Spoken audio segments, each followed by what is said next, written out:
남태평양 폴리네시아 남동쪽에 있는 이스터 섬은 세계에서 가장 고립된 외딴 섬 가운데 하나다. 칠레 본토에서 무려 3,500km를 가야 닿을 수 있다.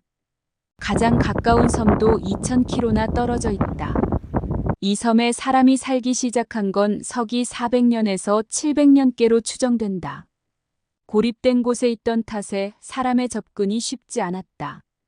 초기 주민은 기껏해야 150명 정도였을 것으로 추정된다. 그러나 온난다습한 기후로 자연자원이 풍부한 덕분에 1200만에서 1500만 년엔 인구가 1만 명 이상으로 늘어났다. 그 사이 주민들은 모아이로 불리는 그 유명한 거석 문화를 일궜다. 높이가 수미터나 되는 사람 모양의 거석상 1,000여 개가 이 시기에 만들어졌다. 그러나 1722년 네덜란드 탐험가가 이곳에 도착한 때의 인구는 2,000명에서 3,000명 선으로 급감한 상태였다. 이방인의 눈에 비친 이스터 섬의 모습은 괴상스럽기 짝이 없었다.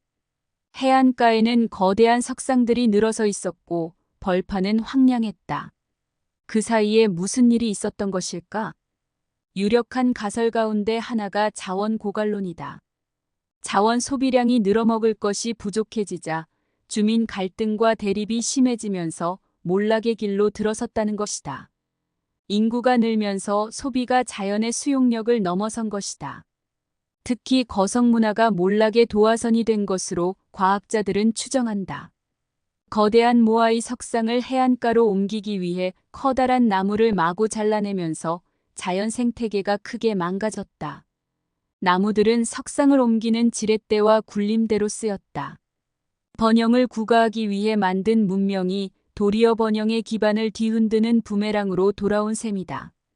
이스터 섬의 인구 변화는 환경이 지탱할 수 있는 개체수의 한계가 있다는 걸 말해준다. 미 로체스터대 애덤 프랭크 교수는 이스터 섬의 사례에서 문명과 환경의 관계를 일반화할 수 있는 모델에 대한 힌트를 얻었다.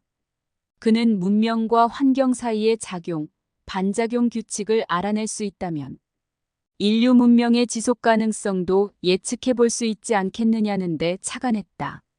100억 조개가 넘는 행성이 우주에 있다면 지구가 첫 문명은 아닐 것이고, 그렇다면 지구의 종들이 사라진 것처럼 그동안 번성했던 행성 문명도 이미 종말을 맞았을지 모른다는 문제의식이다. 그는 포식자, 피식자 간의 먹이사슬 관계를 원용해 만든 문명과 행성의 공진화 모델을 만들었다. 이를 지구에 적용하면 이렇다. 지구의 문명 주체는 인간이다. 인간 문명은 화석 연료를 기반으로 한다. 문명은 인구를 늘리고 인구는 화석 연료 소비를 늘린다. 그러나 공짜 점심은 없다. 자원 소비는 지구의 반작용을 부른다. 반작용의 실체는 기후변화다. 기후변화는 식량 생산을 줄인다. 지구가 지탱할 수 있는 인구수가 줄어든다. 이는 문명의 지속 가능성을 압박한다. 그러나 기후변화에 어떻게 대처하느냐에 따라 문명의 미래가 달라질 수도 있지 않을까? 연구진은 몇 가지 시나리오를 만들어 살펴봤다. 첫째는 자연 사멸이었다. 이 경로에선 예컨대 기후변화로 지구 온도가 빠르게 올라간다. 그러다 기온 상승으로 생존 조건이 악화하면서 인구는 정점을 찍는다. 행성의 수용력을 넘어섰기 때문이다. 프랭크 박사는 많은 모델에서 안정 상태에 이르기 전에 인구의 70%가 사라졌다고 말했다.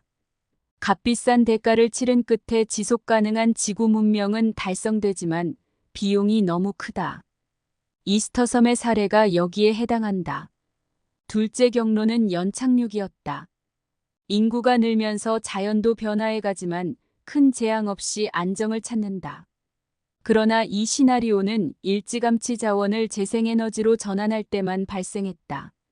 마지막은 붕괴 경로다. 자연이 문명의 영향을 견뎌내지 못하고 급속히 악화하면서 문명도 사라져간다. 에너지원을 재생에너지로 바꿔도 시기만 늦춰졌을 뿐 붕괴에는 변함이 없었다. 대응이 너무 늦었던 탓이다. 프랭크 박사는 이산화탄소의 온실 효과로 표면 온도가 섭씨 400도를 웃돌면서 돌이킬 수 없는 상태가 된 금성을 그 사례로 들었다. 최근 미 핵과학자회는 운명의 날 시계가 종말을 뜻하는 자정을 불과 2분 남겨둔 23시 58분을 가리키고 있다고 발표했다. 1947년 운명의 날 시계 첫 발표 이후 종말에 가장 가까이 간 분침이다. 이들은 운명의 날을 재촉하는 2대 요인으로 핵무기와 기후변화를 꼽았다. 지구는 지금 어느 경로에 있을까? 마지막 빙하기가 끝나고 기후가 안정을 찾으면서 인류 문명은 꽃을 피우기 시작했다. 그런데 문명의 배반이라고 할까?